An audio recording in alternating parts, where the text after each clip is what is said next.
घरोघरी मातीच्या चुली प्रेक्षकांनो मालिकेचा कसला जबरदस्त ट्रॅक आता आपल्या समोर येणार आहे। आतापर्यंत आपण इकडे मालिकेमध्ये पाहत आहोत प्रत्येक वेळेला, मात्र आता इकडे शरू आणि राहुल या दोघांचाच डाव आता यशस्वी होताना आपल्याला दिसत आहे। पण आज आज अचानकपणे मालिका एका वेगळ्या टर्निंग पॉइंट वरती आलेली आहे, जिथे मालिकेने मात्र आता 360 डिग्रीचा टर्न घेतलेला आहे। हो प्रेक्षकांनो, मालिकेने 360 डिग्रीचा टर्न घेत मात्र या सगळ्यामध्ये मात्र इकडे मालिकेमध्ये एंट्री झालेली आहे, ती म्हणजे स्वतः आता नानांची। बरं, नानांची एंट्री कशी झाली? नाना या सगळ्यामध्ये मात्र परत आल्यावरती काय सत्याचा उलगडा करणार आहेत आणि अचानकपणे घरामध्ये लग्नाचं वातावरण आहे। हो प्रेक्षकांनो, कारण मूर्ख जानकीने मात्र आता सगळ्यांना मनवलेलं आहे, ते म्हणजे लग्नासाठी, आणि त्याच वेळेला मात्र आता एंट्री झाली ती म्हणजे स्वतः आता नानांची। नाना या सगळ्यामध्ये काहीतरी खूप महत्वाचं मात्र या सगळ्यामध्ये सांगणार आहेत। नक्की काय सांगणार की ज्याच्यामुळे शर्वरी आणि राहुल यांचं भांड फुटणार? सगळं सविस्तर पाहूया। मुळात नाना जिवंत कसे हे सुद्धा पाहू। एक एक करत घरातले सगळेच जण या गोष्टीसाठी विरोध करतायत, शरूच्या लग्नासाठी। पण मूर्ख जानकी एक एक करत घरातल्या सगळ्यांनाच मात्र आता मनवण्याचा प्रयत्न करतेय की नाही, शरूवंचं बरोबर आहे, त्यांचं प्रेम आहे, अमक तमक हे ते, हे सगळं सगळं ज्या वेळेला आता मात्र इकडे जानकी मूर्खासारखी करत चाललेली आहे, त्यावेळेला सौमित्र मात्र तिच्यावरती चिडलाय आणि वहिनी भास्कर, काहीही झालं ना तरी सुद्धा मला नाही वाटत की हे लग्न मी होऊन देईन। आणि आपण तर पाहिलं दोघांच्या मध्ये झालेलं, आणि त्यानंतर चिडलेल्या जानकीने मात्र आता एक भांड आपटलंय आणि बास करा, या घरामध्ये भांडणं होऊ नये म्हणून मी हे सगळं करते आहे। आपण कुणीतरी म्हणजे आता शर्वरी वंशांना कायमची साथ देऊ शकणार आहोत का? काहीही झालं तरी सुद्धा त्यांना या सगळ्यामध्ये कायमस्वरूपी आपली साथ असणार आहे का? कारण आपल्याला आपलं कुटुंब आहे, आपलं हे आहे, काहीही झालं तरी सुद्धा त्यांच्यासाठी कुणीतरी पाहिजेच ना, असं म्हटल्यावर ती सुमित्राला हे म्हणणं पटलेलं आहे। आणि सुमित्रा मात्र आता म्हणायला लागते, जानकी हा तर विचार मी कधी केलाच नाहीये, कारण आता आयुष्यभरासाठी म्हणजे नाना आत्ता माझ्या आयुष्यातून निघून गेलेत, तर मला मला या सगळ्यामध्ये किती एकाकी पडल्यासारखं झालेलं आहे, मी आता काय सांगू। पण ज्या वेळेला मात्र आता शरूचं पुढचं आयुष्य आहे आणि माझ्यासोबत माझी मुलं नातवंड सगळी आहेत, तरी सुद्धा मी एकटी पडल्यासारखी वाटते।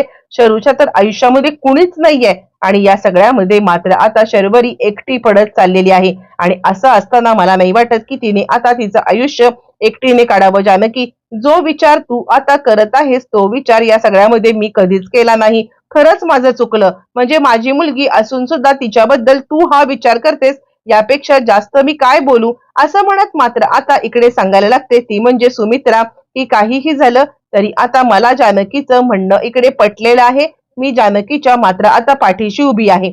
बरं, हे सगळं म्हटल्यावरती मात्र आता इकडे सांगायला लागते जानकी, राहुल तू तुझ्या खोलीत जा, मला ह्या सगळ्यामध्ये उगाचच भांडणं नको आहेत। राहुल त्याच्या खोलीत निघून गेल्यावरती मात्र आता इकडे सांगायला लागते ती म्हणजे जानकी की सौमित्र भाऊजी, अहो तुम्हाला तरी समजतंय का? म्हणजे आता काहीही झालं तरी सुद्धा आपल्या बहिणीसाठी आपण किती दिवस पुरणार आहोत, ही गोष्ट ज्याची त्याला कळायला पाहिजे। पण तुम्ही या सगळ्यामध्ये मात्र आता काहीच विचार करायला तयार नाहीयेत। मी जे काही सांगते ते ऐका, काही झालं तरी शरू वंशांसाठी मात्र हा निर्णय घ्यावाच लागणार आहे। शर्वरी वंश, तुम्हाला काय वाटतं याच्यावरती?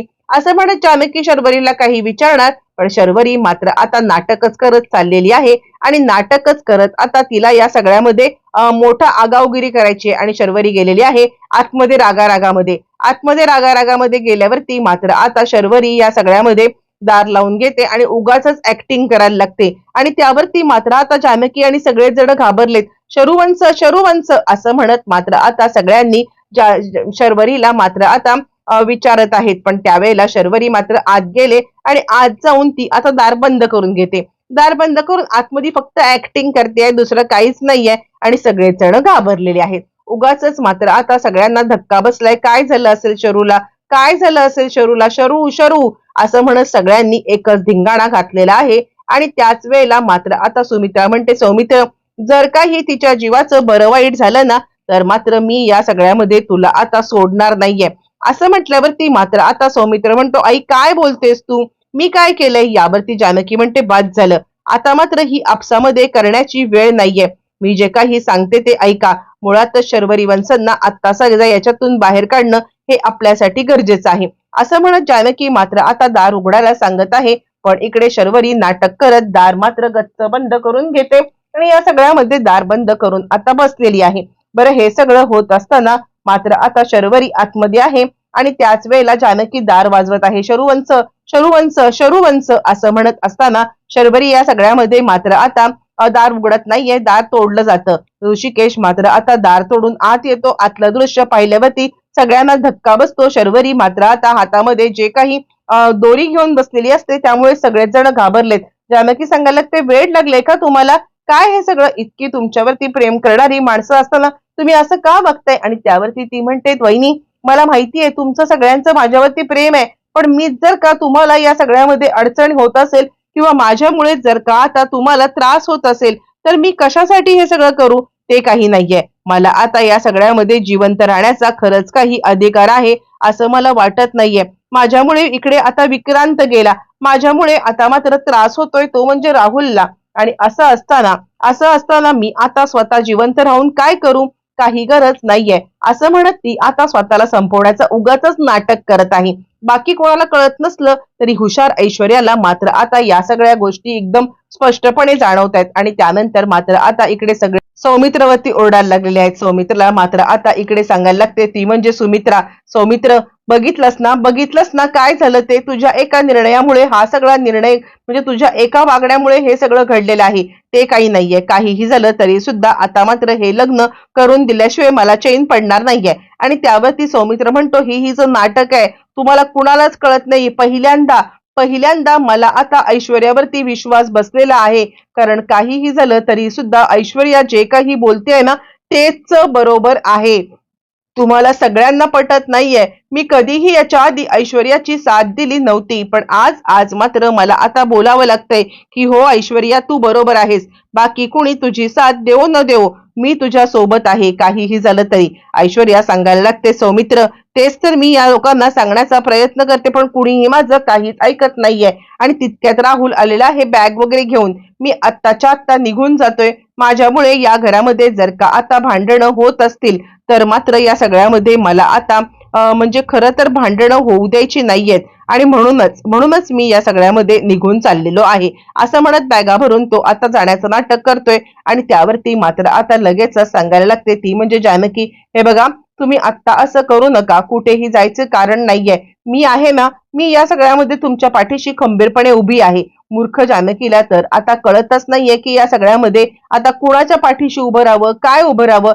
पण त्यानंतर जानकीच्या पुढे आता सगळ्यांचेच हतबलता झालेली आहे. कुणीच जानकीच्या आणि त्यानंतर मात्र आता लगेचच इकडे जानकी सांगायला लागते, मी तुमच्या पाठीशी खंबीरपणे उभी आहे. हे लग्न होणार म्हणजे होणार. झालं. इकडे आता लग्नाची सगळी जय्यत तयारी सुरू झालेली आहे आणि लग्नासाठी मात्र आता फक्त एकमेकांच्या गळ्या म्हणजे घरातल्या घरातच करायचं लग्न असं आता ठरलेलं आहे. जे राहुलला मात्र आता हवं होतं ते सगळं मात्र घडलेलं आहे. आणि राहुल या सगळ्यामध्ये खुश आहे. राहुलच काय, शर्वरी पण खुश आहे. फायनली घरामध्ये सगळी लग्नाची गडबड चालू असताना मात्र आता इकडे सांगायला लागते, अवंतिका मला काय वाटतं माहितीये का, एकदा आता आपण इकडे कोर्टाकडून सुद्धा हे करायला पाहिजे, जेणेकरून मात्र आता ह्या दोघांना निर्दोष तर सिद्ध झालेले आहेत हे दोघं, पण तरी सुद्धा यांना आता इकडून शहर सोडून जाता येणार नाहीये. त्यामुळे जर का आता यांच्या आयुष्यात काही घडामोडी घडत असतील तर आपल्याला कोर्टामध्ये कळवणं गरजेचं असतं. यावरती जानकी आता सांगायला लागते, ठीक आहे, मला आता असं म्हणायचंय पोलिसांच्या मार्फतच हे सगळं घडवायचं असेल ना तर या सगळ्यामध्ये आता आपण पोलिसांच्या मार्फतच या सगळ्या गोष्टी करूया असं म्हणत मात्र आता सौमित्र इकडे आता विचार करतो, नाही काहीही झालं तरी हे लग्न मी कोणत्याही परिस्थितीत होऊ देणार नाहीये. आणि प्रेक्षकांनो, पुढील भाग आपल्याला एक महाभयंकर टर्निंग पॉइंट पाहायला मिळणार आहेत. पोलीस आणि आता इकडे सगळ्यांना ज्या वेळेला कळवण्याची वेळ येत आहे आणि तोपर्यंत मात्र आता इकडे एंट्री झालेली आहे नानांची. आणि नाना मात्र आता जानकीवरती चांगले चिडलेले आहेत. तुझ्यावरती विश्वास ठेवून मी आता सगळं तुला सोपवलं, पण तुला माणसंच ओळखता येत नाहीयेत. मुळातच या सगळ्यामध्ये ज्या शर्वरीवरती आता मात्र तू विश्वास ठेवलेला आहेस ती शर्वरी तुझ्या आता विश्वासाचा गैरफायदा घेते आहे.